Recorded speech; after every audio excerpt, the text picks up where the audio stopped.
Bienvenidos, saludar a quienes nos acompañan por RTP en todo Bolivia y también a quienes nos acompañan en España por Canal Red. Muy buenas noches a todos. Voy a dividir el programa otra vez en dos partes, dado que la coyuntura política boliviana hoy está muy álgida, muy interesante y toca explicar muchísimos temas. En la primera parte vamos a hablar con el presidente del Banco Central, Edwin Rojas, a propósito de la polémica aprobación de la Ley del Oro. Para hablar de la Ley del Oro es necesario dar un contexto para poder comprender para poder adentrarnos al tema y de qué se trata este. Primero, la economía boliviana está en un aprieto, al igual que están el resto de las economías del mundo, diríamos, producto de la guerra con Rusia y Ucrania y, por supuesto, de la pandemia. Hay inflación en Europa y en Estados Unidos, hecho que ha provocado que las tasas de interés en este continente y en el país del norte suban de manera importante. Las tasas de interés en los Estados Unidos no habían registrado cifras tan altas desde hace 2 décadas atrás.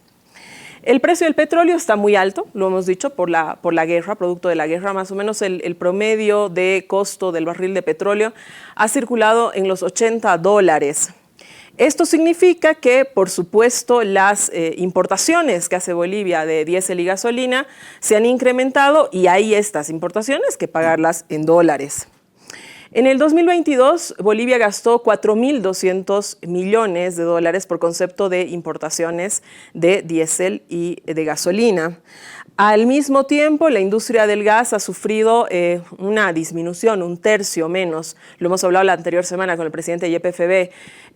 Producíamos 60 millones de pies cúbicos, ahora producimos 40 millones de pies cúbicos, lo que ha significado un ingreso para el 2022 de 3.400 millones de dólares. Es decir, hemos importado 4.200, hemos exportado 3.400. Bien. Por otra parte, se ha agudizado una tendencia, la fuga de capitales por decisión de los empresarios exportadores es cada vez mayor, ¿no? Estos invierten o dejan su dinero en empresas offshores que tienen en paraísos fiscales y a la vez aprovechan en la coyuntura, digamos, de tasas interesantes de interés en el país del norte y por lo tanto los capitales, los verdes que se producen en Bolivia no se repatrian a Bolivia. Encima de todo esto existen analistas económicos y algunos medios de comunicación que han alertado a la población, yo diría que haciendo una alerta incluso que rayaba en asustar en demasía a la gente sobre la falta de dólares. Es así que la gente, alertada por medios de comunicación que decían que no habían reservas internacionales, etcétera, etcétera, ha demandado inusitadamente dólares al Banco Central. Estos dólares, la gente que ha ido a sacarlos de sus cuentas no es que necesariamente quiere venderlos, porque sí existe un grupo que ha ido y ha comprado dólares al Banco Central y ha generado todo un proceso de especulación, generando un precio del dólar paralelo. Pero existe otro gran grupo que no es que quiere vender los dólares, lo que quiere es atesorarlos, tenerlos en su casa, retirarlos del sistema financiero. Esto, por supuesto, ha generado una escasez de dólares en el país, lo dicho, que incluso ha provocado que exista precio de venta de dólares a precio más alto que el tipo oficial, un hecho que no sucedía hace muchísimos años atrás en Bolivia. La prensa dice que no hay reservas, pero la verdad es que poseemos una no despreciable cantidad de alrededor de 2.500 millones de dólares en 43 toneladas de oro, que el BCB no ha podido vender, no ha podido monetarizar, digamos, porque no tenía la ley del oro, precisamente. Si esa ley del oro se hubiera aprobado el año pasado o el 21, cuando estaba planteada, probablemente esa demanda inusitada de dólares o esta crisis de escasez de dólares no hubiera sucedido. Y es de este tema del que quiero hablar con el presidente del Banco Central después del corte. Quédese con nosotros. Volvemos, como lo anunciábamos, estamos en un contacto directo con el presidente del Banco Central, Edwin Rojas, a quien le agradezco la deferencia de estar esta noche con nosotros. Luego de un fin de semana, yo diría de una semana muy dura, porque le ha tocado estar presente en la Asamblea Legislativa, prácticamente en todo el proceso de todas las sesiones que se han dado hasta llegar a la aprobación de la Ley del Oro. Muy buenas noches, Edwin, gracias por estar con nosotros. Susana, muchas gracias por invitarme a tu programa y aprovechar este medio para saludar a toda tu teleaudiencia. Edwin, polémica la Ley del Oro. A ver, entiendo que la Ley del Oro le autoriza al BCB a que compre oro a los productores bolivianos, luego haga refinar ese oro y lo venda en dólares en el extranjero. Sin embargo, el diputado Miguel Roca, quien ha estado muy exaltado, lo hemos visto en la Asamblea Legislativa, dice que lo que pretende el Banco Central es vender las 43 toneladas de oro que tiene el país, que estas toneladas de oro se acabarán y que no habrá ningún tipo de reposición del oro. ¿Qué opinas de lo que ha dicho Roca? Bueno, primero que nada, creo que hay que ver en contexto lo que es la propuesta presentada y, bueno, hoy ya aprobada por la Cámara de Diputados en términos de este proyecto de ley, que en realidad lo que busca es fortalecer las reservas internacionales netas a través de la compra de oro de producción nacional. Entonces, tiene una serie de connotaciones que me parece es necesario señalarlas, no solamente simplificar y decir que es una ley que nos va a permitir vender oro. Primero que nada, por ejemplo, lo que va a hacer es estructurar de mejor forma la comercialización y la compra que hace el Banco Central de Bolivia a los productores, tanto públicos como privados.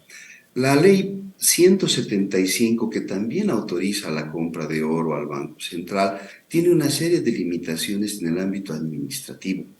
Por lo tanto, lo que se ha generado es una serie de restricciones para que el Banco Central pueda de manera efectiva fortalecer las reservas internacionales a partir de la aplicación de esta ley.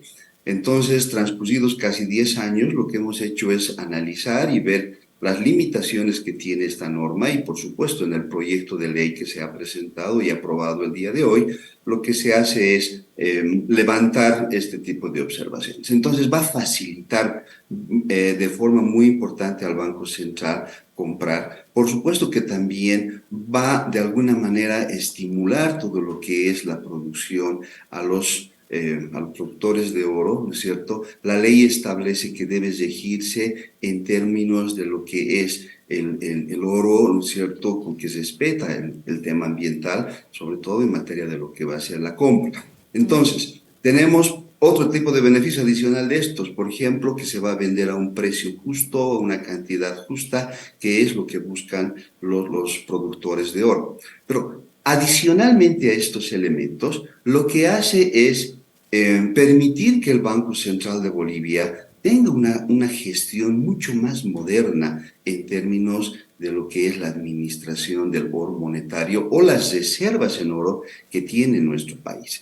Entonces, por supuesto que si vamos a ir acumulando oro, ¿no es cierto?, en algún momento, si es que el país necesita, por el motivo que fuere, ¿no es cierto?, tendrá la facilidad de convertir en divisas el oro que se vaya acumulando y se vaya comprando. Entonces, no es un proyecto que lo único que hace es buscar la autorización para la venta del oro, porque en realidad, al ser un activo internacional, como son las divisas, como son nuestros títulos que tenemos en el Banco Central o los derechos especiales de giro, la ley autoriza al Banco Central a poder efectuar, ¿no es cierto?, las disposiciones, las operaciones que fueran necesarias. Hoy por hoy, lo que se ha hecho es básicamente invertir el oro monetario que tiene el país y, como hemos señalado, hemos ido generando una serie de ingresos para la economía que ha permitido en algunos casos financiar programas sociales y en otros coadyuvar a todo lo que es el proceso productivo en el país.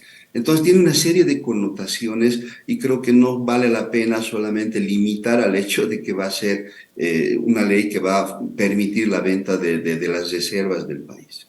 Has abierto muchísimas interrogantes. La primera que te hago después de tu intervención, Edwin, es que el país ha ido perdiendo divisas en los últimos años, producto de que hemos importado más de lo que hemos exportado o de la fuga de capitales que explicábamos en la introducción del programa, que garantiza que no pase lo mismo con las reservas que se obtengan, que se obtengan con la ley del oro. Bueno, en realidad lo que vamos a hacer, lo que ocurre es cuando la economía tiene una balanza comercial negativa, es de esperar, ¿no es cierto?, que pues no, las divisas disminuyan. En esos escenarios lo que hace en nuestro país el Banco Central es atender estos vacíos, estos déficits que puede existir. Pero lo que ocurre en realidad, en la práctica, estimada Susana, es que está vigente en el país el Decreto Supremo 24756 del año 2000, del año 1997 en realidad. Este decreto lo que hace es precisamente, hace que todas las exportaciones del ámbito privado se liquiden en el sistema financiero nacional. De manera tal que las operaciones del ámbito privado en materia de exportación, ¿no es cierto?, se realizan, se materializan en el sistema financiero y por supuesto también atienden todas las operaciones en materia de importación que pueda realizar en nuestro país el ámbito privado. Entonces, lo que va a hacer el proyecto de la ley es que el Banco Central pueda comprar una parte de lo que son la producción de oro, ¿no es cierto?, la producción de oro, y de esta manera, ¿no es cierto?, poder incrementar las reservas internacionales. Todo lo que va a ser el mercado cambiario va a seguir funcionando como lo viene haciendo, reitero, desde hace más de 20 años. Lo que sí nosotros estamos implementando, no de ahora, sino desde hace un par de gestiones, es una serie de ajustes a nuestros reglamentos de operaciones cambiarias que va a permitir un mejor control, ¿no?, en materia de lo que son las exportaciones e importaciones. Ahora bien, existen algunos elementos que creo que sí. Edwin, antes de que pases el tema en cuanto a materias de exportaciones, sobre todo, lo decía en la introducción de nuestro programa, las exportaciones, y alguna vez lo hemos escuchado en distintos análisis, las exportaciones no se están repatriando al país, es decir, las divisas se producen en el país y sin embargo estas no vuelven al país, ¿no es cierto? Es decir, entonces, ¿qué es lo que puede hacer el banco? ¿Qué es lo que va a hacer el banco para evitar que este dinero que se produce en Bolivia se vaya de Bolivia? Es decir, no se quede en nuestro país. ¿Hay alguna medida que se vaya a tomar para que este dinero que se produce en Bolivia no se quede en el extranjero? Bueno, como te señalaba, hay una normativa que establece el procedimiento de liquidación de las exportaciones en el país. Ahora bien, lo que nosotros hemos venido realizando ha sido precisamente ajustar, reglamentar, mejor dicho, de mejor forma, actualizar todos los reglamentos que tenemos en materia de lo que son las operaciones cambiarias. Pero fundamentalmente, yo creo que lo que va a permitir que el país salga, digamos, o evite fuga de divisas va a ser precisamente las políticas de sustitución de importaciones que están siendo implementadas. Al margen de eso, creo que también es un detalle, es importante señalar, Susana, que en el caso del sector exportador existe mucha heterogeneidad en sus exportaciones. Es un mundo aparte. Hay sectores en los cuales están muy vinculados a operaciones con traders y esto implica que no necesariamente se dan, digamos, en tiempos real todo lo que es el tema de la liquidación de sus exportaciones. Por lo tanto, hay unas demoras que se generan en el tiempo. En otros casos son muy intensivos en capital. Por lo tanto, necesitan, ¿no es cierto?, utilizar las divisas que ellos generan y en otros casos tienen la posibilidad de generar divisas, ¿no es cierto?, y el nivel de importaciones que que utilizan para su proceso productivo es menor a sus exportaciones, por lo tanto, también permite acumular divisas en el país. En todo caso, hay una serie de elementos que creo que es importante señalar en el sector exportador. Lo que nosotros estamos haciendo es reglamentar, mejorar nuestros reglamentos que se tienen, porque han sido implementados desde la década del 97, pero la política, digamos, que va a permitir coadyuvar todo lo que sería fortalecer las divisas en el país, va a ser la política de sustitución de importaciones que el actual gobierno lo viene implementando de forma muy importante desde inicios de gestión de gobierno. Esto Esa no, política precisamente va a ser la que de alguna manera permita acumular al Banco Central divisas, ¿no es cierto?, más los controles que se van a realizar, pero que se vienen realizando, que es más complementario a esta política macro, más estructural que tiene previsto o que viene implementando el gobierno. una cosa que me surge ahí, Edwin, esta política de sustitución de importaciones, no estamos hablando de algo que sea a muy largo plazo, porque bueno, la demanda de dólares es hoy, es en el presente. ¿Qué dirías sobre esto? No, lo que ocurre es que eh, en tu introducción creo que señalabas de manera muy importante el contexto internacional en el que vivimos en esta última gestión, en estas dos últimas gestiones, ¿no? Y en el caso boliviano tiene sus particularidades. Por lo tanto, lo que ha sido los efectos de la guerra, COVID, etcétera, que nos encuentra al país tratando o en un momento en el cual se recupera la democracia, ¿no es cierto? Porque hemos superado todo lo que ha sido un gobierno de facto, más lo que ha sido los residuos, voy a decir, del COVID, nos encuentra en una situación bastante compleja.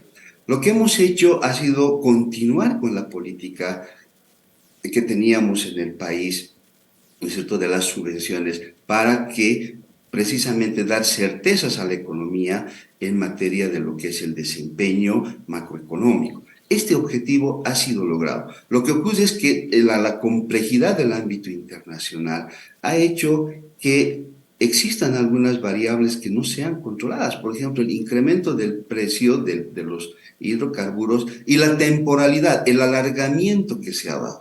¿No es cierto? Mm. Al principio de lo que era el conflicto bélico se señalaba que iba a durar, no sé, una semana, un mes, pero fíjense, estamos casi un poco más de un año, ¿no es cierto? Y el conflicto continúa. Este tipo de elementos han hecho precisamente que de alguna forma nos afecten negativamente en materia de lo que son nuestras divisas disponibles, porque hemos mantenido la política de subvenciones. Pero adicionalmente, en todo este escenario, el gobierno ha venido implementando la política de sustitución de importaciones, porque lo que se ha hecho precisamente es que se puedan importar bienes de capital, ¿no es cierto?, en las últimas gestiones que coadyuva al desarrollo del sector industrial nacional.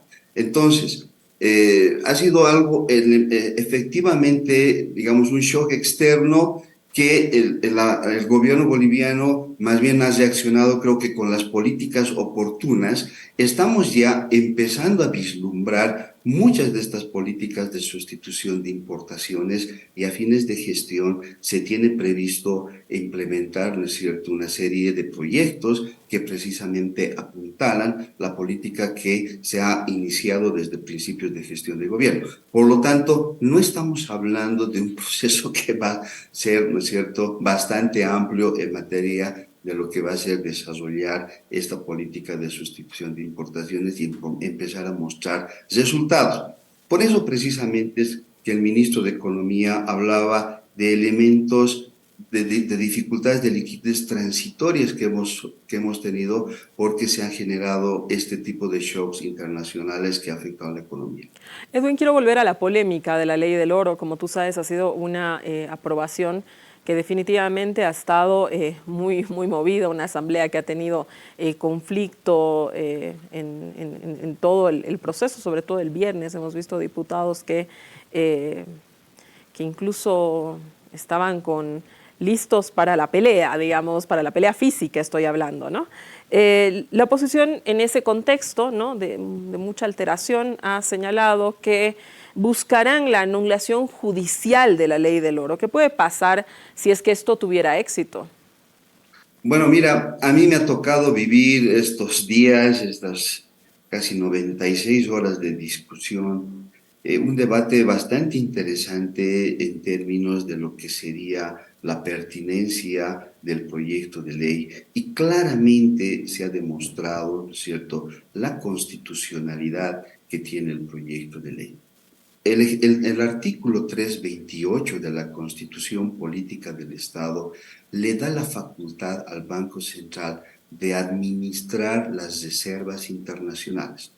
La oposición ha señalado que en algunos elementos de la ley habría ciertos elementos de inconstitucionalidad, por lo cual, ¿no es cierto?, me imagino, tiene este tipo de argumentos de tratar, ¿no es cierto?, de invalidar lo que sería la ley, pero en el debate que se ha generado, que ha sido bastante rico, no solamente en términos de lo que es la legalidad, sino la participación de lo que es la asamblea. Los asambleístas han dado una orden muy importante en términos de lo que es su mandato al Banco Central. Han solicitado, han pedido, ¿no es cierto?, o han instruido en este caso en la ley que tampoco se pueda vender la totalidad del oro monetario que tendría el país en caso de que fuera necesario. Hay un mínimo, estamos hablando de 22 toneladas que han establecido que deban estar en todo momento, ¿no es cierto?, para poder, para que la economía pueda de alguna manera contar con esos recursos. Creo que este es un Este elemento. dato creo que es nuevo, Edwin. Esto que nos estás revelando creo que es nuevo, ¿no? El hecho de que, yo no sé, bueno, hoy día ha sido un día con mucha polémica y no nos ha permitido conocer específicamente cuáles han sido las modificaciones a detalle de la ley, pero esto creo que es nuevo, el hecho de que 22 toneladas de las 43 toneladas que en este momento tenemos disponibles, solamente entonces el Banco Central puede disponer de venta las 21 toneladas de oro, ¿eso es? Sí, va en esa línea, pero en términos legales lo que se muestra es precisamente que la Asamblea da este mandato al Banco Central de Bolivia. Por otra parte, también señala que el Banco Central, en caso de utilizar reservas, ¿no es cierto?, de utilizar las reservas monetarias, tenga que efectuar las deposiciones que fueran necesarias. Por eso decía al principio de mi intervención que solamente pensar que el proyecto de ley busca autorizar la venta de oro es una mirada bastante sesgada de lo que es la propuesta, el proyecto de ley aprobado.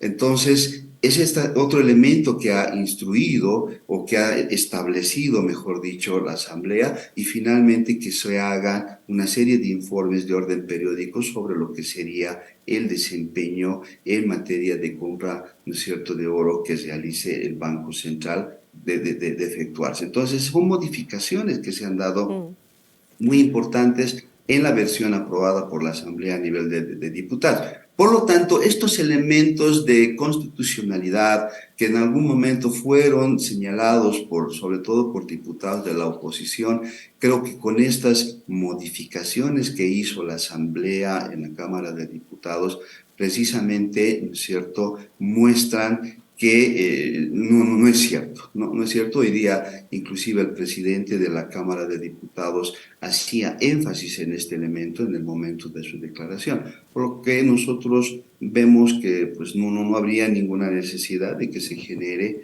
algún tipo de interpelación, anulación, búsqueda de anulación de lo que sería el proyecto. Edwin, para finalizar, hablabas de informes periódicos que hay que hacerle a la Asamblea Legislativa en torno de lo que suceda con la comercialización del oro.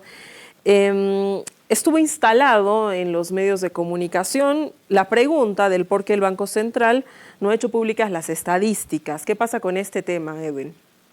Bueno, lo que hemos vivido en el país junto a este shock internacional, este shock externo que hemos mencionado, ha sido también un proceso especulativo muy fuerte en el país, sobre todo desde principios de gestión, originado por una mirada bastante sesgada, ¿no es cierto?, de algunos analistas que obviamente tienen ellos su sesgo, falta de objetividad en el momento de hacer sus comentarios, que luego obviamente genera una serie de distorsiones a nivel de la opinión pública e innecesariamente exacerba. ¿Qué quiero decir? Que se han focalizado en uno de los componentes que tienen las reservas internacionales del país, como es el caso de las divisas. Y ellos han empezado a especular que el país no tendría la capacidad, ¿no es cierto?, de poder atender las obligaciones porque se habría dado una reducción transitoria en divisas. Entonces, se ha generado este proceso de especulación y el artículo 43 de la ley del Banco Central establece claramente que es el directorio del Banco Central el que debe, ¿no es cierto?, señalar, debe determinar cuál va a ser la periodicidad de la información que se publique. Por lo tanto, el directorio del Banco Central lo que ha hecho es determinar, ¿no es cierto?, que se hagan los informes, los análisis correspondientes para reglamentar y establecer la periodicidad de esta información que en realidad ha venido presentándose de manera permanente y ahora una vez que ha terminado todo este proceso especulativo, seguramente en las semanas próximas pues tomará la determinación y nuevamente reglamentará, modificará todo lo que es la exposición de la información y regulará sobre todo la periodicidad de manera tal que existe esta información, ¿no es cierto?, y que la gente, la población, esté segura de todas las operaciones que se vienen realizando en materia de reservas internacionales. Vamos a estar atentas a esa información. Edwin, te quedo eternamente agradecida por este contacto, porque sé que ha sido unas horas, unos días tremendamente complicados en tu agenda, así que te agradezco la deferencia de haberte hecho un campito para atendernos en este desacuerdo. Gracias y buenas noches. Susana, muchas gracias a ti y nuevamente un saludo cordial a toda tu teleaudiencia. Muchas gracias. Gracias, buenas noches.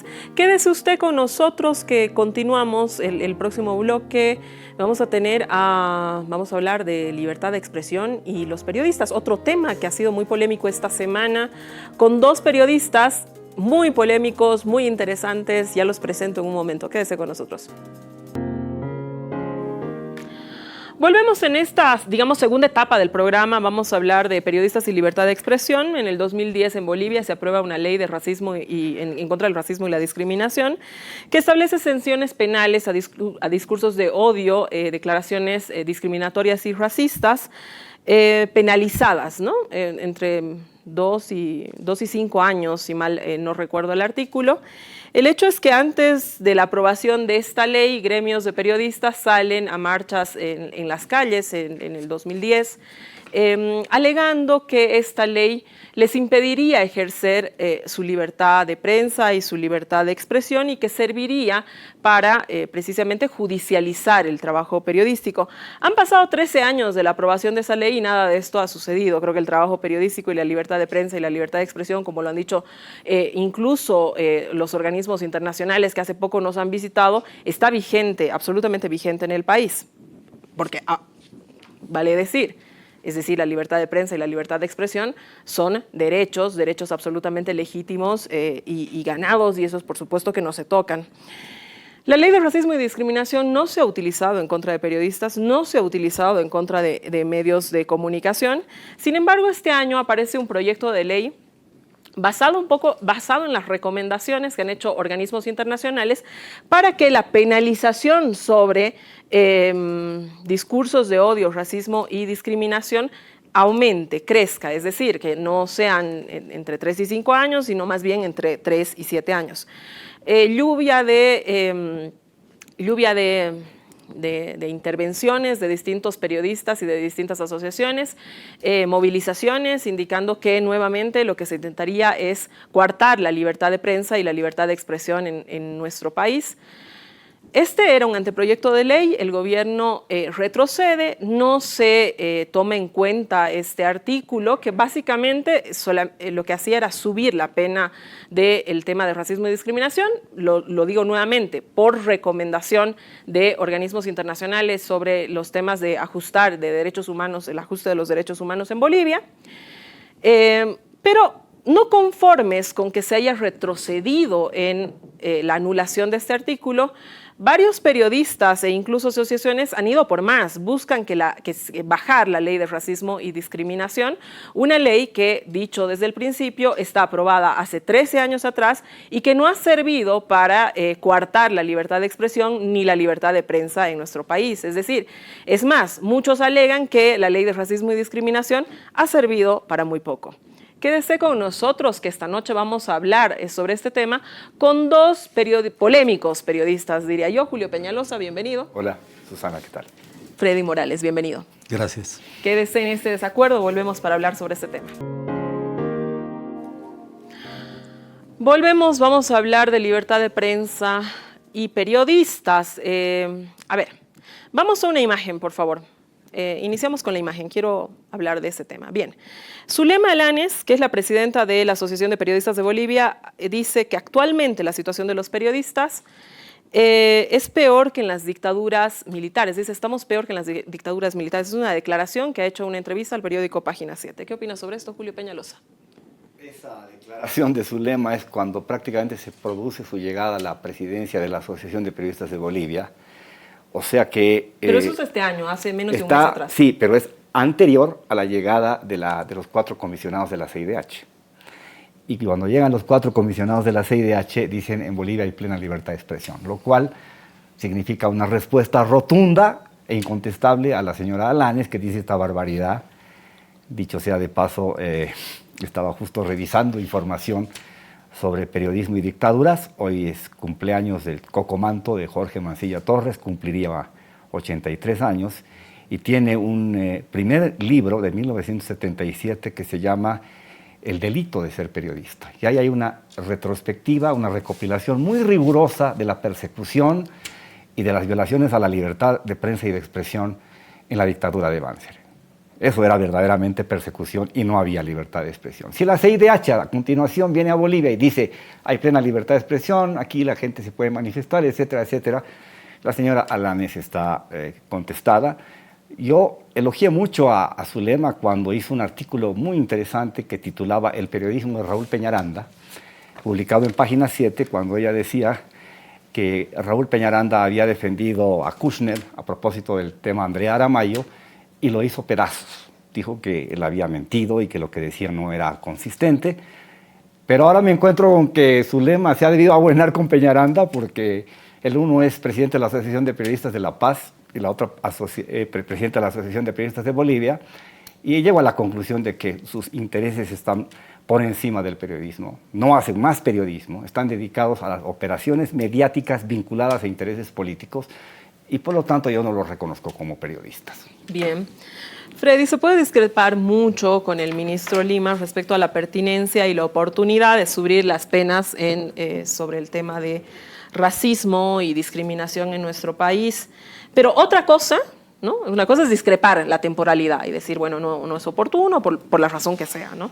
Pero otra cosa pedir que se suspenda la ley de racismo y discriminación en un país como el nuestro, cruzado por el racismo y la discriminación, ¿no es cierto? Pese a que esta ley se ha aprobado hace tantísimos años atrás, 13 años atrás, ¿no? Y no ha afectado de ninguna manera a la libertad de prensa. ¿A qué se debe esta posición desde tu opinión? Esa ley en 13 años no ha afectado ni a la libertad de prensa, es cierto, pero tampoco ha afectado al racismo y a la discriminación, porque está mal hecha y fue impuesta esa ley. Recordemos que para su aprobación estaban en huelga de hambre los dirigentes de las organizaciones nuestras, las asociaciones de periodistas y los dirigentes de las federaciones y confederación de la prensa. Y los dueños de los diarios, por ejemplo, sacaron una página en blanco en protesta. Su primera plana era en blanco en protesta por la aprobación de esa ley. ¿Qué es lo que se le cuestionaba fundamentalmente? El hecho, bueno, primero que ya incorpora la pena, la justicia ordinaria para los periodistas en casos de que infrinjan las normas de esta ley, de racismo, contra el racismo y contra la discriminación. Pero lo que más se observaba en su momento, hace 13 años, era el hecho de que el periodista y el medio de comunicación son responsables por lo que diga tu entrevistado. Entonces, si el entrevistado dice alguna barbaridad racista o discriminatoria, el culpable es el medio y el periodista que lo está entrevistando. es irracional. Desde mi punto de vista, yo siempre consideré que es irracional, bueno, pero ahí está. Y lo que quiso hacer el ministro de Justicia en este mes, claro, en este mes de abril, la verdad es que no entiendo a qué le venía. Porque si todos sabemos, los que más o menos hemos estado involucrados de algún modo con este tema, todos sabemos que esa ley es tan impracticable, además, de que si no me equivoco son 2 o 4 casos que ha resuelto en 14 años. En un país absolutamente racista y discriminatorio, este es el resultado que ha tenido esa ley. De modo que algo pasa para que no se la pueda aplicar, para que no cumpla la función que la misma ley dice que debe cumplir. ¿Qué pasa con el ministro de Justicia y su proyecto? Que aumenta la pena de 5 a 7 años para los periodistas, trabajadores de la prensa, que pudieran incurrir en este Bueno, es para todos los ciudadanos. Incluye periodistas, pero es para todos los ciudadanos. Hay un artículo que es específico para trabajadores de la prensa, ¿no? Hay un artículo que es específico. ¿Sabes, Susana, Julio? Es muy complicado defender a un gobierno y a un país, a un Estado, donde hay libertad de información y libertad de prensa, libertad de expresión, con esta amenaza de cárcel. ¿Por qué? Porque es muy subjetivo el tema del racismo y la discriminación. Es absolutamente subjetivo. Y yo no me imagino, a los tres nos consta, y a mucha gente que nos está mirando, estoy seguro que le consta, cantidad de hechos de racismo y discriminación que colegas nuestros y medios bolivianos han cometido en estos 13 años. ¿Por qué no se aplicó nunca? Porque es, ¿cómo decirlo? Hay una vara con la que nos ha dividido oficialmente nuestras asociaciones de periodistas. A este lado, a la derecha, están los periodistas, los profesionales, los independientes, los que saben informar, los que no mienten jamás. Les han calificado nuestros dirigentes a este sector de compañeros trabajadores y de medios, los han calificado como independientes. Y a la izquierda estamos nosotros, yo me siento ahí porque he sido víctima de esa discriminación de estos mis dirigentes, ¿no? Estamos los periodistas que no estamos, por decirlo de algún modo, con la derecha, nos dicen que somos masistas a todos, nos dicen que somos irresponsables, que somos improvisados, que somos mentirosos, es decir, somos la lacra del oficio. Entonces, ¿pueden imaginar que por algún momento que algunos de los compañeros que son muy famosos haciendo radio, haciendo televisión, en algún momento a alguien se le ocurre hacerle un proceso en base a la ley del racismo y la discriminación, así sea flagrante la comisión de ese, entre comillas, delito? Es decir, ardería París, ardería. Eso es impensable. Voy a poner un ejemplo, discúlpame. Bueno, espera. Estamos hablando aquí entonces de que nosotros tenemos que ser independientes de todo, se supone, ¿no es cierto? Independientes del poder político, independientes del poder económico, independientes de todo, porque se supone que tú has dividido muy bien. Unos son independientes, pero independientes tiene que ser de todo, incluso independiente del poder social, ¿no es cierto? Y entonces ahí me parece que de lo que estamos hablando es que no existe una independencia del poder social. Si alguien comete un acto de racismo y discriminación y resulta que a esa persona que ha cometido ese acto no se la puede judicializar porque arde París, me parece que algo está pasando. Un añadido para que quede clarísimo lo que quiero expresar. Cuando se produce el golpe de Estado en noviembre de 2019, una de las primeras decisiones que toma ese gobierno es sacar del aire a Telesur, canal de noticias internacional, y a Russia Today, RT, también canal de noticias internacional. Y a las radios. Ninguna institución, podemos revisar, hizo la denuncia, a nadie le hizo mella. Imaginemos ahora la posibilidad de que en este gobierno o en el anterior se hubiera sacado del aire a CNN, por decir algo a CNN. ¿Es posible pensar en eso? No. Es decir, no se le aplicará la ley, es imposible aplicar ninguna ley a un sector de medios y de periodistas porque ese sector está muy bien organizado, tiene prácticamente cautivada a la opinión de la gente y ellos son los que hacen bien.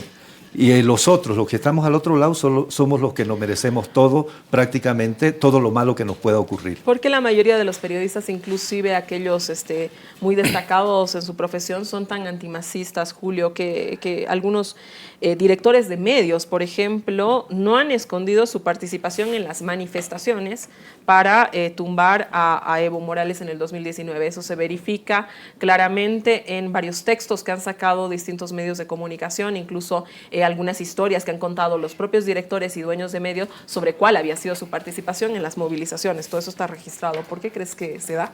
Es que los indios vinieron a desordenarle los papeles. Esperaban, como el propio Evo Morales dijo en algún momento, el indiecito se va a caer en 6 meses, y el indiecito no se cayó en 14 años. Y estos periodistas, gran parte de ellos pertenecientes a las clases medias urbanas, han sido formados en hogares, en escuelas, en colegios conservadores. Y despojarse de ese conservadurismo y despojarse de sus prejuicios y de sus miedos, de sus fantasmas, les podría costar 1, 2 y hasta 3 generaciones, y no están preparados para ello. Entonces, por eso digo que ya no son periodistas, porque además han renunciado a la calidad del trabajo periodístico. No importa cualquier barbaridad que digas, que mientas en un tuit, en un texto de Facebook, lo importante es generar matrices de opinión, lo importante es incidir en esa clase media que te está creyendo y sustenta, digamos, el discurso antimacista opositor, y suficiente con ello. Por eso digo, dejaron de ser periodistas. Peñaranda, Alanes, el Chino Gómez y compañía, dejaron de ser periodistas. Son operadores mediáticos que utilizan la mentira para confundir a las audiencias, para hacerles creer cosas que no están pasando, y para además estigmatizarnos a nosotros que tenemos posición política, que no nos avergonzamos de decir cuál es nuestra posición y por qué la esgrimimos, la defendemos y la exponemos cada vez que es necesario, y ellos quieren aparecer como impolutos, como asexuados, como perfectos, como que están por encima del bien y del mal, y son operadores mediáticos. Raúl Peñaranda en un tuit ha dicho que hemos perdido el mar por culpa de Evo Morales, y a continuación dice, y ahora perdemos el Silala también por él. Ese tipo de barbaridades se leen en los tuits, imagínate. Sí, como el presidente de la Asociación de Periodistas de La Paz puede decir semejante barbaridad, subestimando a las audiencias, a su propia gente, a la gente que lo lee. No resiste el menor análisis. Es verdaderamente una afrenta, una agresión contra la inteligencia humana, contra el sentido más básico de comprensión de la realidad. Entonces yo ya no los reconozco como periodistas. Además, jugaron un rol colaboracionista en el golpe, sacando fotos, persiguiendo, señalando con el dedo. A ese agárrelo, ese es masista. Colegas, yo conozco casos de periodistas o de gente vinculada a la comunicación, a la producción audiovisual, que periodistas que cubrían en la calle y estaban en la línea del golpe, decían, no, ese es masista, agárrenlo, pregúntele. Y la policía, ni corta, ni perezosa, obediente, fiel a la línea marcada por Camacho, iba, agarraba, apresaba y a violar derechos humanos, y a torturar, y a interrogar de mala manera. Eso es lo que han hecho. Por eso hablan tanto, fue fraude, no fue golpe. No quieren hablar del gobierno, no quieren hablar de la calidad de lo que fue el gobierno de Áñez, porque ahí sí se verían en problemas. ¿Cómo Peñaranda fue a conseguir información de la Unidad de Investigaciones Financieras? Eso es prohibido desde el punto de vista legal, para reventar a la razón. Le salió mal, pero eso hizo, entre otras cosas. El prontuario de Peñaranda es frondoso, es gigantesco. Los gremios dicen que no hay libertad de expresión. ¿Tu opinión? Nosotros, un grupo de periodistas, presentamos una denuncia ante la CIT en su última visita al país, denunciando este documento que dice acá periodistas, APC, y hay una, ahorita lo muestro a la cámara, dice aquí, estimados asociados, es un documento oficial de la asociación. Sí, ahorita es, estimado asociado, comparto con usted el documento de denuncia de los derechos humanos. Aquí está. Es un documento de 55 páginas. ¿Qué dice este documento de 55 páginas que presentan 20 instituciones, entre ellas nuestras asociaciones de periodistas, a la CIT? Dice mentiras como la siguiente. De la Resistencia Juvenil Cochala, dice que son activistas que organizaron las protestas de 2019 y están detenidos, acusados con laxas definiciones de terrorismo y sedición que usa el gobierno contra sus críticos. ¿Y qué dice el GIA sobre estos jóvenes revolucionarios? El GIA dice que son grupos paramilitares que tienen armamento, como morteros realizados artesanalmente. Qué pena que no tenemos las fotos, lo podríamos mostrar. Hay una gran cantidad en el informe del GIEI, hay por lo menos 20 páginas que relatan las barbaridades de este grupo de la Juventud Cochala. Pero solamente voy a citar uno porque a todos nos consta cómo maltrataron a la alcaldesa de Vinto, a la señora Patricia, que ahora es senadora. La hicieron caminar descalza, la pintaron con pintura roja, le cortaron el cabello. Amenazaban con matarla, etcétera, etcétera. Algo más dice varias barbaridades, esto que es un documento oficial de nuestras organizaciones. Eso es lo que quiero que se asuma, que quede claro. Dice sobre los militares, dice que los militares y las fuerzas masistas, que eran las fuerzas populares, llamémosle, que se manifestaban fuera de Sencata y que finalmente fueron masacradas, dice que tuvieron un enfrentamiento en igualdad de condiciones. ¡Qué barbaridad! El informe del GIEI dice que se les disparaba por la espalda a los que huían, etcétera, etcétera. No, y los informes balísticos y todo coinciden con ejecuciones sumarias. Bien hubiera sido que antes de redactar este informe alguno se hubiera apersonado a Sencata, ¿no? No había cobertura de ninguna naturaleza en Sencata. Eso lo sabemos los que hemos subido a Sencata. Cuando tú llegabas, la gente te decía, eres prensa, por cubran lo que está sucediendo, nos están matando. Bueno, si a esto le añadimos un pequeñísimo análisis así como de raspapinchete a lo que dijo la nueva presidenta de la Asociación Nacional de Periodistas, de que a ella en dictadura le habían dado golpes de fusil, culatazos, eso fue la palabra que utilizó, a mí me dieron culatazos en la dictadura, y las redacciones periodísticas tenían un censor de prensa, eso es lo que ella dijo. Y luego inmediatamente añadió, ahora estamos peor que en la dictadura. Una mentira flagrante. ¿Cómo puede ser? A no ser que uno sea masoquista para que estés echando de menos de que te culateen todo el tiempo, ¿no es cierto? Y te estén censurando. No podés decir de que ahora estamos peor que la dictadura. Pero Adames ya no dice nada, ¿no? Porque ya le debe dar vergüenza el haberse puesto en evidencia de una manera tan vergonzosa, ¿no? Ni ha respondido. Entonces, que no tiene que responder. En lo que quiero insistir es en que nuestras organizaciones y dirigentes de nuestras organizaciones están infringiendo de una manera terrible lo que es el código de ética de las propias instituciones que ellos juraron defender y hacer cumplir cuando asumieron funciones. Y hay algún material que me gustaría mostrarlo en el momento que digas. ¿Qué podemos esperar? Después de la participación de Julio, ¿te parece? Mostramos el material. Perfecto. ¿Qué podemos esperar, Julio, del periodismo? Es decir, porque más allá de esto que ellos llaman periodismo, ¿no? Porque más allá de todos estos apuntes que ha hecho Freddy, de la opinión que podemos tener cada uno, este es un programa de opinión, entonces estamos opinando al respecto, naturalmente. Los hechos son que se ha desprestigiado el quehacer periodístico. Hace falta solamente ver las encuestas que se han presentado. El periodismo, la credibilidad el periodismo en Bolivia no tiene credibilidad, está completamente afectado. La gente cree que los medios de comunicación son parte del poder político. La gente cree, porque así lo dicen las encuestas, que los medios de comunicación están haciendo política. Eso no solamente afecta, por supuesto, la credibilidad del quehacer periodístico, también lastima la democracia, ¿no? Entonces, ¿qué se puede esperar, Julio? ¿Qué se puede hacer? ¿Cómo se puede transformar una situación como en la que está en este momento el periodismo? No solamente de este país, yo creo que la gente que nos está viendo en España se debe estar identificando con lo que pasa acá. Con estos dirigentes no se puede esperar nada, absolutamente nada, porque están malversando el oficio. Ya lo he dicho en mis 2 intervenciones anteriores. Eso no es periodismo. La calidad del periodismo es lo que menos se discute hoy día. Investigación periodística en la televisión hay. En los medios impresos puedes decir, este periodista escribe muy bien, a este le creo, hay que seguirlo, independientemente de su línea ideológica. Eso no importa.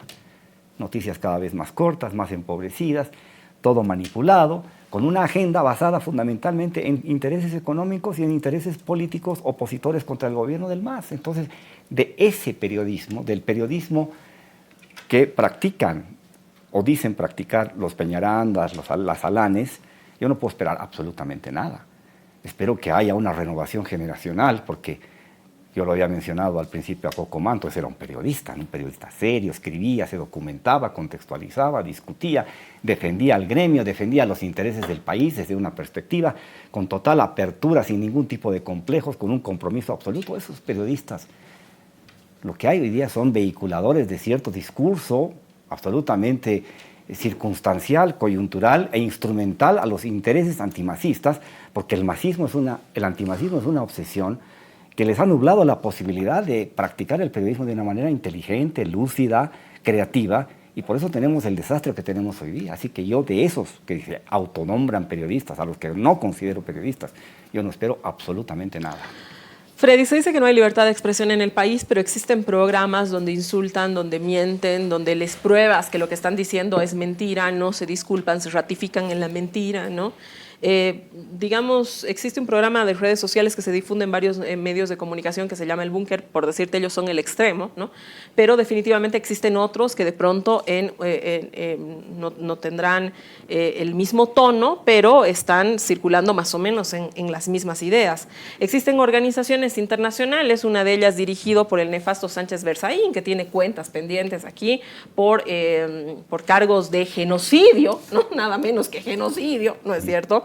Y que habla que en Bolivia existe una dictadura, pero no es el único. Existen muchos periodistas, muchos incluso luego medios de comunicación que replican estas voces y que dicen que en Bolivia se vive una dictadura. Gritan en redes sociales, en pancartas en las calles, que en Bolivia se dice que se vive una dictadura. Y esto que parece curioso y gracioso, ¿no es cierto? Que en la prensa se puede decir, vivimos una dictadura, no hay libertad de expresión. Luego vengamos a un canal de televisión y dice, bueno, no hay libertad de expresión y en la dictadura, luego que yo salga y haga un programa de televisión y diga, señores, no hay libertad de expresión porque la dictadura, no sé qué, y esté paseando felices por las calles, esto que parecería gracioso en cualquier realidad, pues sucede en nuestro país, ¿no? Y me da la sensación, y esto te lo pregunto, si no crees que esto instala una sensación de falta de derechos, porque no es que no existan los derechos, uno verdaderamente, yo coincido contigo, es decir, la ley del racismo y la discriminación ha sido casi una ley que nos ha servido un poco para fortalecer, si tú quieres, para mejorar, ¿qué te puedo decir?, la autoestima de pronto, pero luego en temas efectivos no ha servido para nada, es lo real, ¿no? Se instala una idea de falta de derechos, ¿no te parece? Ay, mira la coincidencia, porque para venir hoy al programa entré a ver si podía encontrar algún ejemplo. He encontrado un ejemplo. ¿Lo podemos ver? El video 1, por favor. Video. Vamos a saludar a don Carlos Bert, analista político, con quien vamos a conversar para tener una mirada de lo que está pasando al interior del MAS. Denuncias de narcotraficantes. Se dicen absolutamente de todo. Y nosotros estamos expectantes viendo qué va a pasar, porque si dijera cualquier mortal semejantes acusaciones, ya estaríamos bajo llave inmediatamente, ¿no? Inmediatamente. Ahí está. Esto se repite todo el tiempo en muchos medios y lo repiten también nuestras organizaciones, lamentablemente. ¿Qué quiere decir ya estaríamos bajo llave? Exacto, ya estaríamos presos, ¿no? Te propongo que veamos de estos días también el video 3, de estos días, Bolivia, el 3. Lamentablemente, la gente hasta la fecha no se ha dado cuenta de la complicidad que existe en torno a todo lo que se está manipulando en el país. Acá o la gente sale a realmente buscar a cada uno de estos delincuentes y meterlos presos, o nos quedamos callados y nos sometemos al proceso de esclavización que hemos anunciado. Ya quiero ver las reservas de oro, quiero ver ir y pasear por el Banco Central. ¿Por qué no lo hicieron? Acá salen a cacarear a los medios de comunicación y no hay una sola denuncia contra estos maleantes. Ahí está. Mira, bueno, pero esto se repite todo el tiempo en muchos medios de comunicación. Hay ese nivel de agresividad desde los medios de comunicación y algunos colegas periodistas contra el gobierno. Pero al mismo tiempo se repite, esto es una dictadura. No hay libertad de información, no hay libertad de expresión, etcétera, etcétera. Y esas son las denuncias que le llegan a la CIT, por ejemplo. Yo tenía otro tema, pero creo que ya no nos da el tiempo, pero lo citaré así muy de pasada. Hoy veía también un tuit donde un colega nuestro dice, ¿dónde están las reservas del Banco Central? inmediatamente replica un documento del legislativo del año 2020, cuando se remite el proyecto de la llamada Ley del Oro al legislativo, donde ahí dice dónde están las reservas del Banco Central. Ahí está el tuit, lo tenemos en pantalla. Exactamente. Sin embargo, con ese documento se desmiente, se ve la mala fe de cómo se intenta abordar el tema. Porque resulta que saben dónde están las reservas del Banco Central, claro, pero se mantiene... El documento, es que mira, da la casualidad, el documento lo dice. El documento dice claramente dónde están las reservas del Banco Central. Es decir, desde 1928 lo que ha hecho el Banco Central es esa función. Hace reservas, invierte, las convierte en más dinero. Es decir, eso no es secreto en este Banco Central ni en ningún otro Banco Central, y esa es información pública. Decías, Freddy, me tengo que ir, tenemos que cerrar. Ya, lo último. Bueno, la campaña es esa, ¿no? Primero dicen, desde que era estudiante de economía, el presidente Luis Arce quiere robarse los aportes de los jubilados, por ejemplo. Y todos repiten eso. Y los medios son insistentes en eso y buscan entrevistados que les fortalezcan en esa campaña. Y lo mismo pasa con esto del Banco Central. Es decir, saben, tienen la documentación, etcétera, etcétera, pero desinforma. Voy a leer solamente un artículo del Código de Ética de nuestra Asociación de Periodistas de La Paz. Dice, los periodistas, deben, 1, informar con exactitud, equilibrio, veracidad, oportunidad, pluralismo y contextualizando los contenidos. De todo lo que acabamos de ver. Conclusión, el Chino Gómez es un mentiroso, ya lo conocemos. El Banco Central ha salido a aclarar con un comunicado, ha tenido que hacer un comunicado, es decir, no se dejen llevar por opiniones que están basadas en la mala fe, en la desinformación y en la manipulación. Bueno, y además encima le hacen creer al país, le han hecho creer al Chino Gómez que puede ser presidente de este país porque lo están preparando para eso y por eso ya no hace periodismo y está haciendo política desde las redes sociales. Muchísimas gracias, Julio. Muchísimas gracias, Freddy. Gracias a ustedes por habernos acompañado esta noche en este desacuerdo. Este tema da para mucho más. Vamos a seguir hablando de la forma en la que Bolivia está haciendo periodismo. Gracias. Buenas noches.